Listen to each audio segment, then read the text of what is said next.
NGOs ఏం చేయాలి? మీరందరూ ఎన్జిఓతో మంచిగా మాట్లాడుతూ నాయన అక్కడ గవర్నమెంట్ వాళ్ళు చేస్తున్నారు, మీరు వెళ్ళి ఇందిరాగాంధీ స్టేడియంలో మీరు తీసుకువచ్చినటువంటి సరుకుల సామాగ్రిని అక్కడ అందించాలని అక్కడ ఇందిరాగాంధీ స్టేడియంలో చెప్పాలి. ఓకే.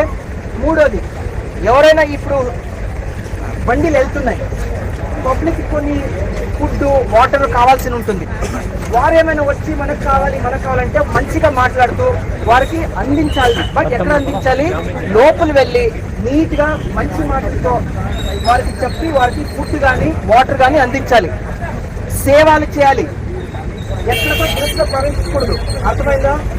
మంచి సర్వీస్ చేయడానికి వచ్చాము, మంచిగా నవ్వుతూ ప్రతి ఒక్కరికి మీరు సేవలు అందించాలి. కేరాంధ్రకు ఈరోజు కొన్ని వర్షాలు వచ్చే సూచనలు ఉన్నాయి. సో జాగ్రత్తగా మీ ఇన్స్పెక్టర్లు ఏమేమి చెప్తారో దాన్ని పాటించండి. రెండోది, రోడ్ మీద ఎవరో డిప్లాయిడ్ ఉన్నారు,